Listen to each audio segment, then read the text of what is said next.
This week on Sailing Sweet Ruka, we set sail offshore from Gambier to the small island of Amanu, which is well off the beaten path.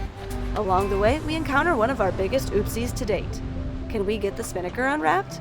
Also, stay tuned to see if our 46-foot monohull can beat this 55-foot Outremer Catamaran. Stay tuned for lots of sailing action.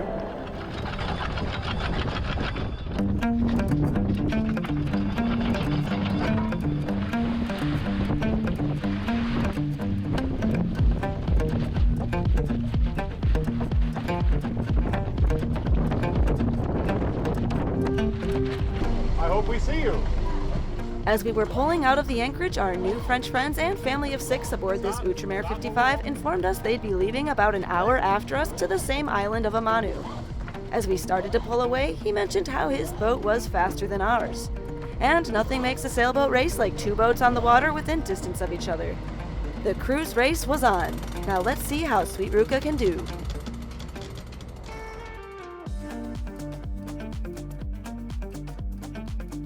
It was time for a 4-day passage over 500 miles to the small atoll of Amanu, with only a small village of 200 people.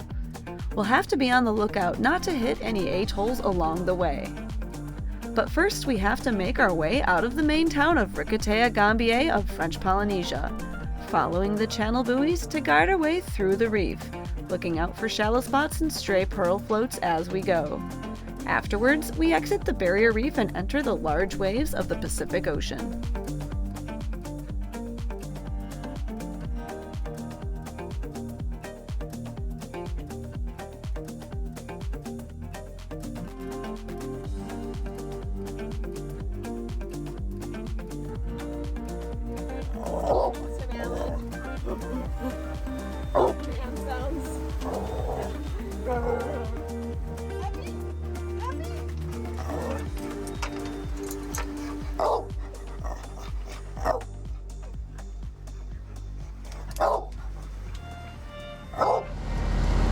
Make that tack. Okay, there's the clue. So put him on the other side of the bag. If we could stay in the wind with it behind us, we could make good time towards Amanu, and the extra speed would help us make it over the forecasted 3-meter waves. We switched out our white G3 Gennaker we've been using for years to our blue R2 Runner so we could stay in the breeze.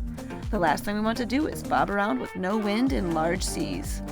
The Runner has a bit more sail area, and with a deeper angle to the wind, we could get a little rolly in the waves, but it was worth a try to stay fast on course.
Bye, Mangareva!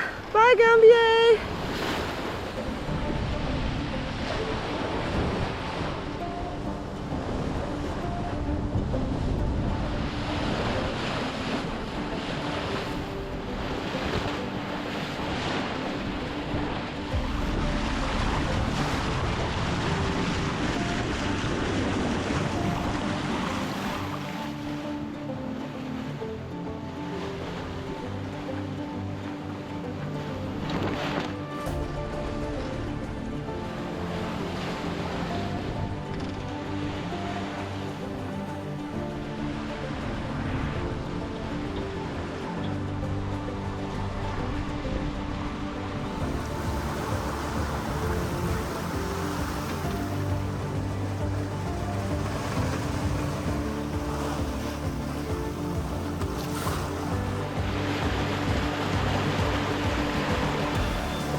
Well guys, it's been super shifty through here. I've had to shift gears a lot, but we're making really good way towards the island of Amanu right now.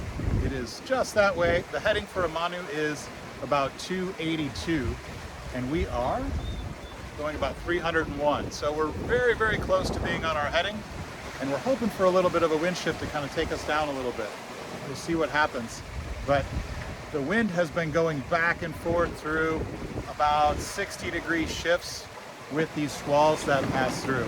So we'll get rained on, we'll make some really good time right at the mark, then the wind will go away, and we've got to turn north and just kind of flop around in the breeze before we can hook back into the true wind again. But this is just an absolutely gorgeous sail tonight. Totally beautiful. I'm gonna let you guys just watch and take it all in.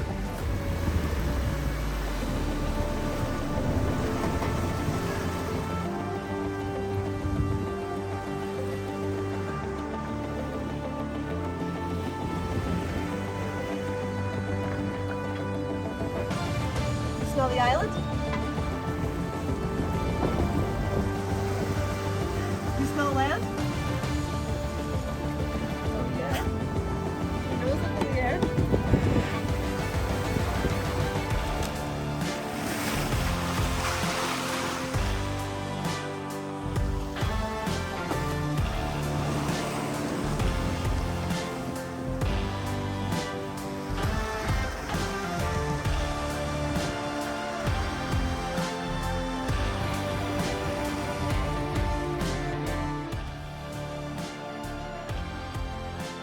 We had managed to keep Big Blue flying all day, and he had not needed much adjustment.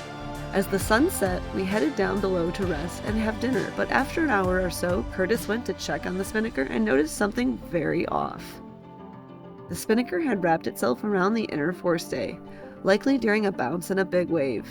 We battled for a long time in the darkness of night, but we could not see how to unwrap it. So we waited until the light of day to work on the spinnaker, praying it didn't shred or worsen in the meantime. Our plan was to undo the tack and clew and untangle the bottom half of the sail. Then we could manually furl the sail, hoping that would make the bubble in the middle smaller, allowing us to relieve tension and drop the halyard. Unfortunately, the camera died before we could record the drop, but our plan had worked.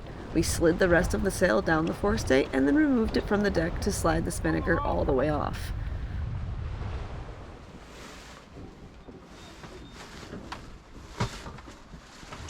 Well, unfortunately, the camera died as we were getting the spinnaker untangled from the inner forestay. But now Curtis has run the tapes down inside of the boat so we can get them back in the sock and maybe relaunch them sometime when we both regain our energy. We'll see what happens.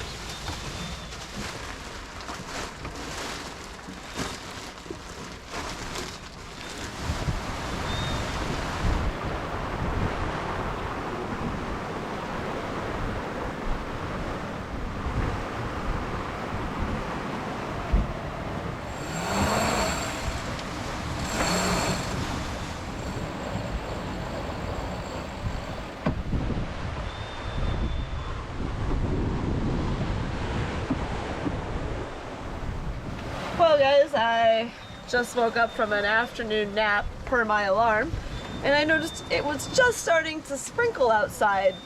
So I grabbed our orange cushion chairs to get those out of the rain before they get soaked, because otherwise they never dry. And as I look over my shoulder, it's a giant squall. It's about to downpour. So I run down and I look at the chart and we are off course. So I promptly wake Curtis up and we head up a little bit and rolled out a reef jib, as we are a little bit higher on the breeze. And so yeah, now the boat's getting a free rinse, free shower, which actually feels nice and refreshing on this hot day. And we're moving right along. I guess it's a good thing we took the spinnaker down so it didn't get completely drenched. Oh, just kidding. When I wasn't looking, Curtis rolled out the rest of the jib because the breeze went back down. So, all right, we've got full main, full jib on this squally afternoon. Day 2 of our little trip. All right, well, I might as well take a shower.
Day 3 involved looking out for the flat circles of sand and palm trees, also known as atolls, altering our course when necessary to avoid the obstructions. Before long, the light winds had caught up with us and the squalls were still making for shifty conditions, but we had regained some energy to launch the kite to stay with what breeze we had left.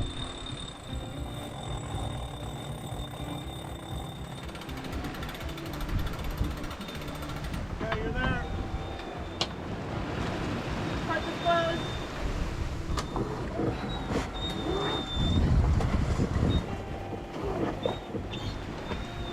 Ready.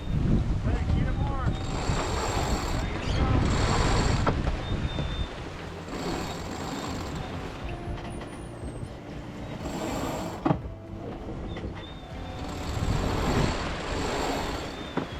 Trim? Hard. Trim hard. Trim hard.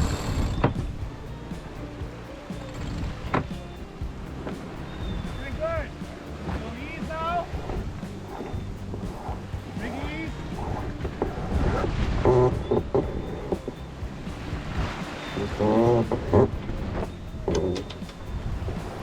Instead of heading below like before, we decided to actively trim the spinnaker in the choppy waves, which reminded us of our racing days, squeezing every ounce of speed in the right direction. However, a large atoll sits smack dab in the middle of our course.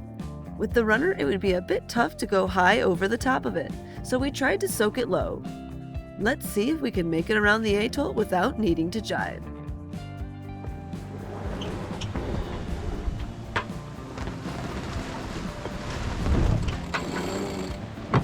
So we got to get down. See that little dot? Yeah. We can't go inside of that dot. Okay. So, you want to drive? Sure. And I'll trim. Stand by. Kate's driving. Okay. This is good. Take all these downs right now while we can. Give us lots of clearance from this island.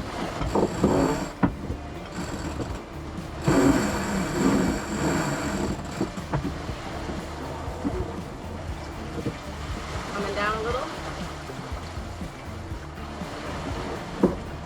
Okay. Back down. Good. Good job, Dave. You're doing great. How much I can do in those waves, you know? Yeah, And 5 knots of breeze. I know. I'm more of a lake wave person. In these lake breezes. This is really good. You're doing great right now.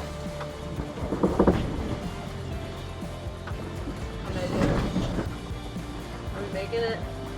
We're making it, but like, You think maybe the safe thing to do? sock this guy. Sock it early and So you want to autopilot?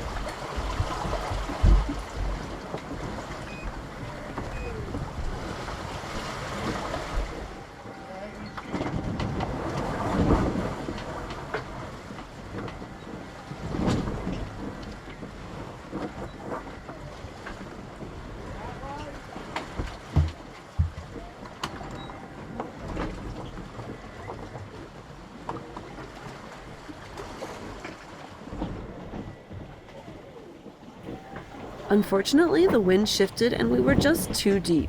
So we socked the spinnaker to make it around the bottom of the atoll, but quickly relaunched it once we were free and clear.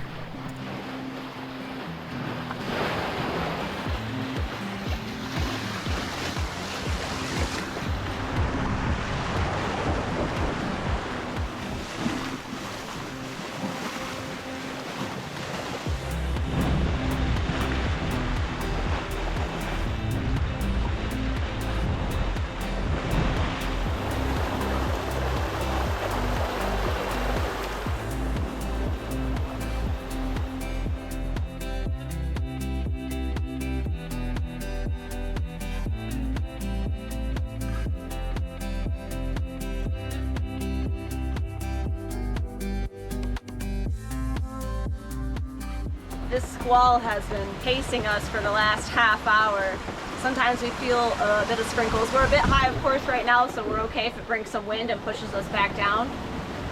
We don't really want to get drenched because the boat is pretty salt-free from the last squall, but it would be nice to cool off a little bit as it's heating up the more north we go. We've recovered our spinnaker. He looks to be in good shape after the waves from the other day wrapped him around the inner forestay. We managed to get him down. Unfortunately, was pretty exhausted from all the work. I didn't charge the cameras, and so we didn't get the final takedown, but as you can see, the spinnaker was salvaged, or saved anyway, and so we're moving right along now. The sea state's a lot better. The breeze is nice and consistent. We're at a good wind angle.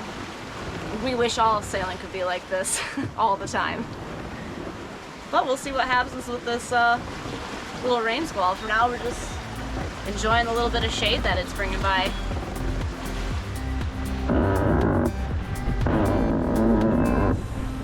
Excuse me. I feel so much better.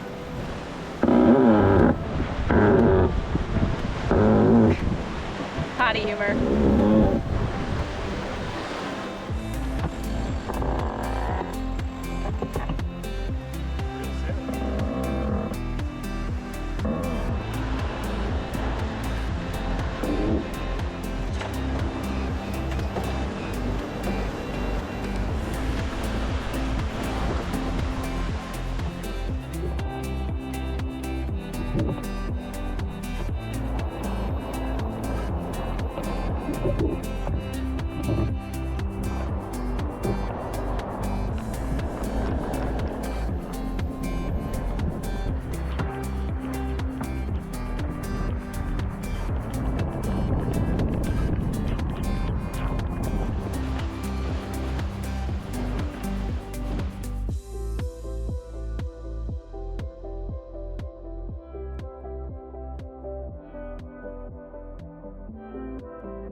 Curtis sailed with the blue spinnaker until around 3 a.m. when he ran out of energy.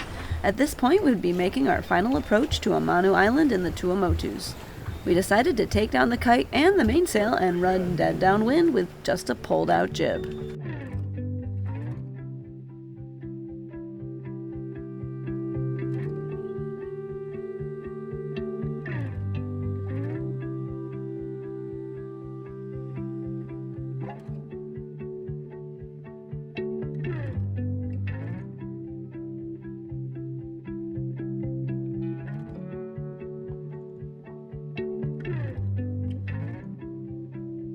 That little opening right there is our first pass here in the Tuamotus in French Polynesia.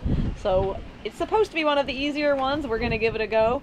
Our friends that we met over in Gambier also left and are right next to us, and they're going to enter the pass as well. So we will see how it goes. There's going to be a lookout for coral heads as we go through there. And yeah, we're excited to sit under some palm trees.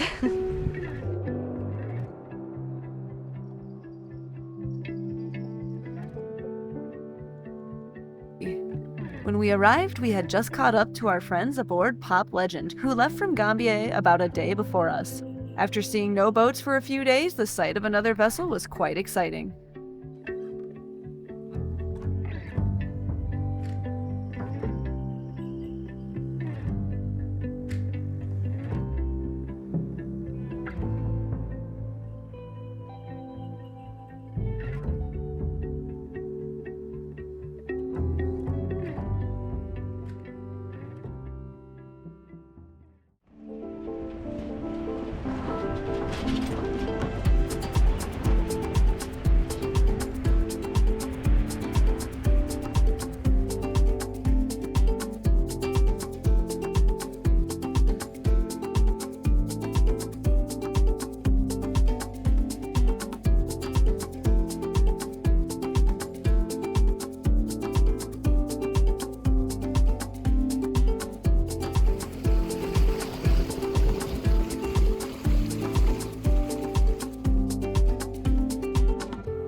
Alright guys, anchor's down, and that 3 days felt like 3 weeks. But it was a load of fun, and now it's time to rest and figure out what we're gonna do next. And there's our friends, Pop Legend, getting ready to anchor. A few hours later, our friends aboard the Outremer Catamaran arrived. The cruise race of over 500 miles turned out to be pretty darn close. With full crew, or if the wind had been more on the beam, the outcome could have been different, but we are proud of how Sweet Ruka sailed. Stay tuned next time when we show you this amazing little motu with only a small village of 200 people and lots of remote spots for enjoying crystal clear waters. A special thank you to our current Patreon crew who make these videos possible. If you're enjoying our channel, please like and share our content, as this is the easiest way to support us. And as always, don't forget to click subscribe and come along for the ride. See you next time!